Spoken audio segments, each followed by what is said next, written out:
Assalamualaikum warahmatullahi wabarakatuh. Perkenalkan, nama saya Riafira Ashifa Interakvia dari program Studi Manajemen Keuangan Angkatan 2016, jurusan Akuntansi.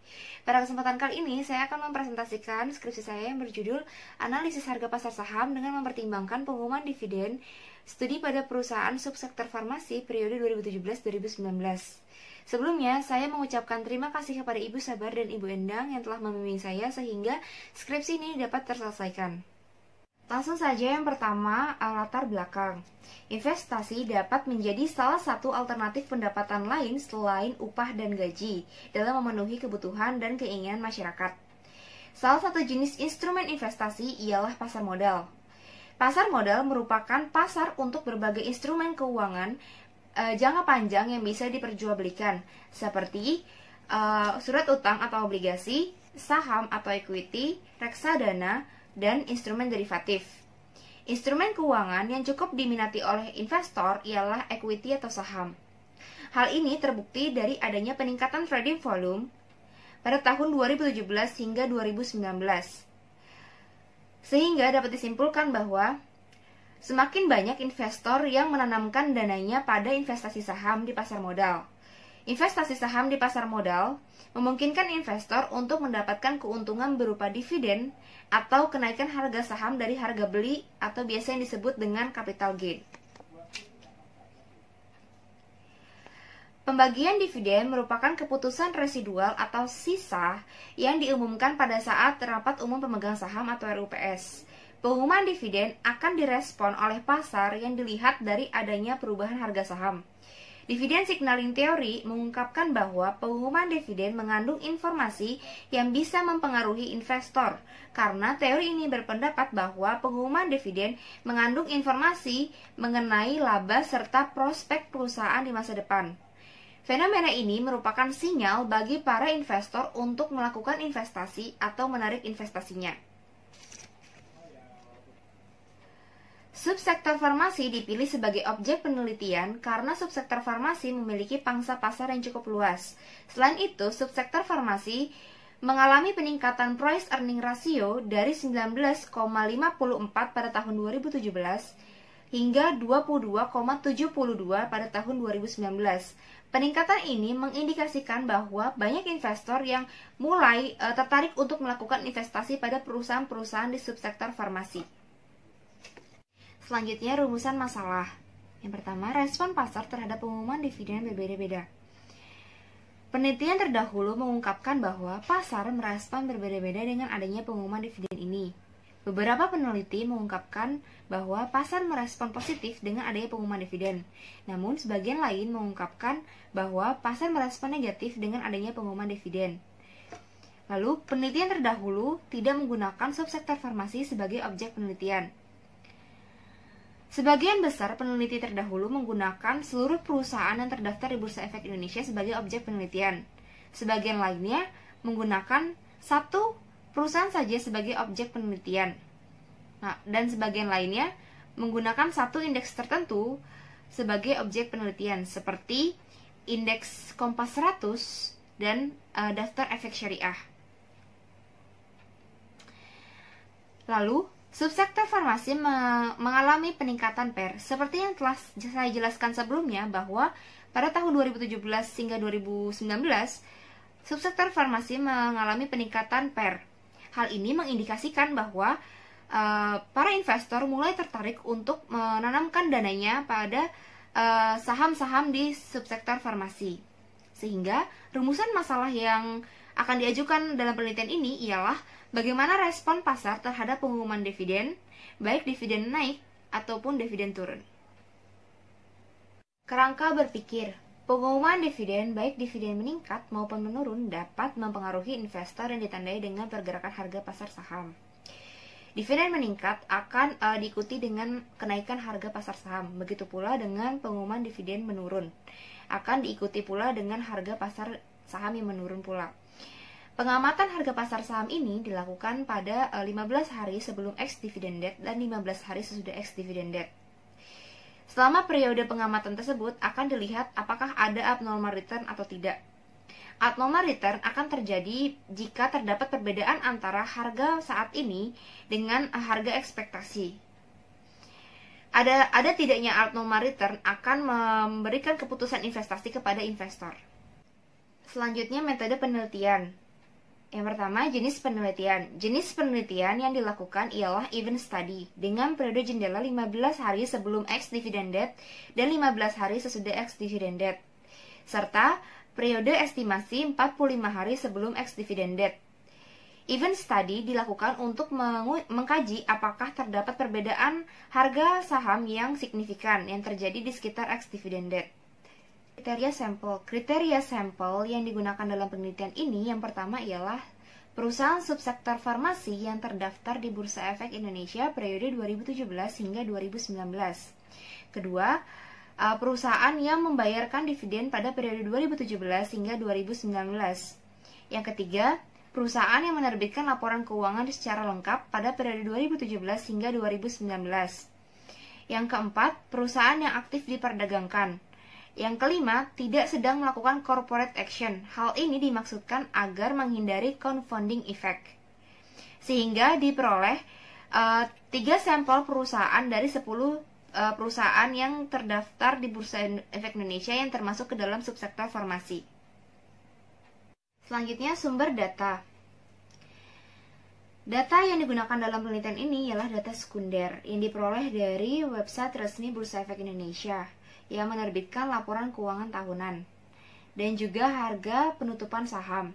Selain dari website resmi Bursa Efek Indonesia, laporan keuangan tahunan juga diperoleh dari website resmi perusahaan.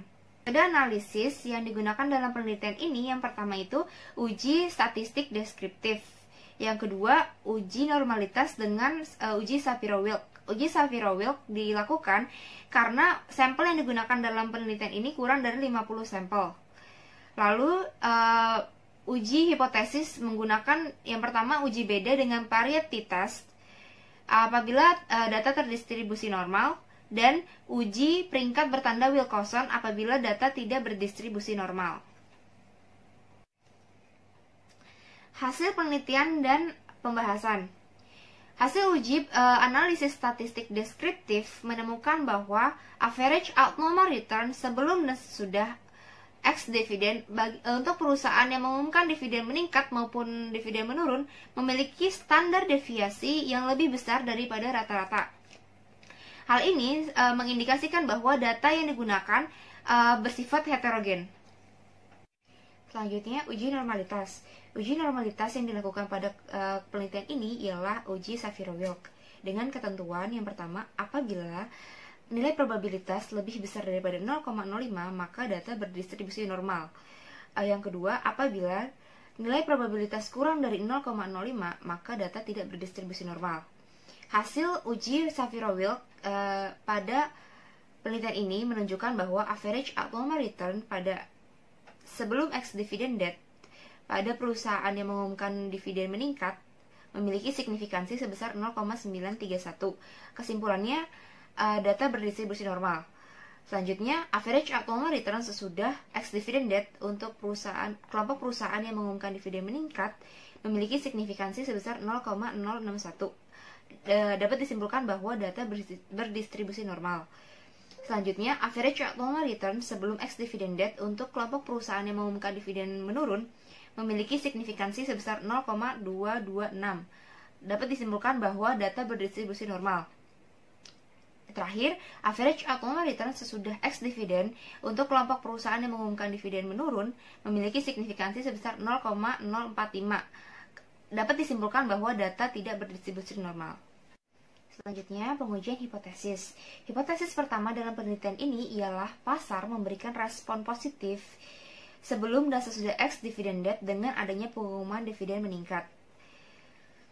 Nah, berdasarkan hasil uji normalitas sebelumnya, pada kelompok perusahaan yang mengumumkan dividen meningkat, diperoleh bahwa data berdistribusi normal. Sehingga, pengujian hipotesis yang dilakukan pada kelompok ini menggunakan variety test dengan ketentuan sebagai berikut. Yang pertama, apabila nilai peluang lebih kecil daripada 0,05,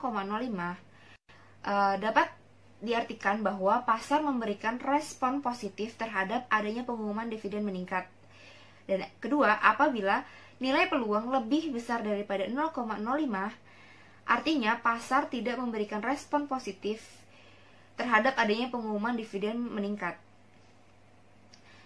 Berdasarkan hasil pengujian hipotesis menggunakan Parity Test, dapat ditemukan bahwa average abnormal return sebelum dan sesudah ex-dividend date untuk kelompok perusahaan yang mengumumkan dividen meningkat memiliki signifikansi sebesar 0,741. Artinya, hipotesis pertama dari penelitian ini ditolak.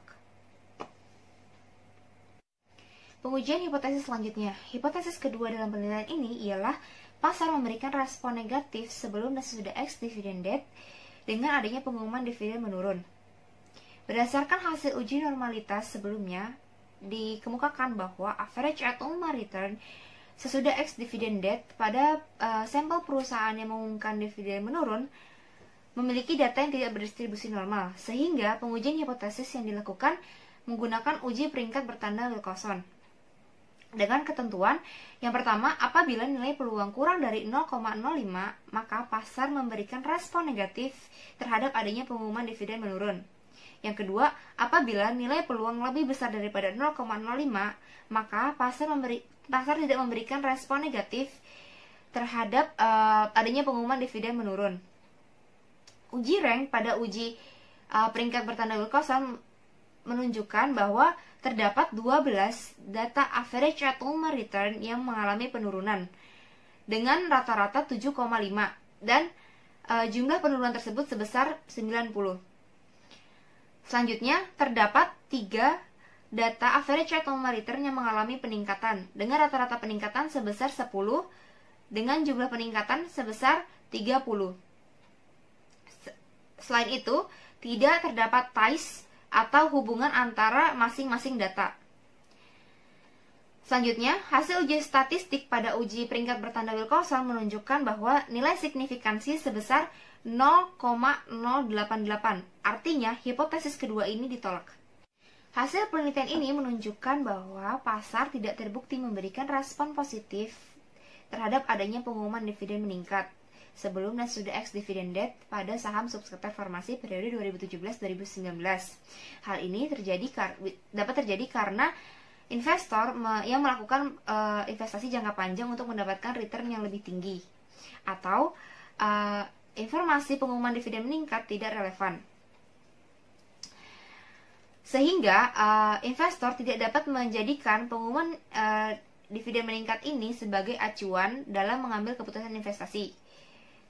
Investor harus mempertimbangkan faktor lain seperti fundamental perusahaan dalam mengambil keputusan investasi.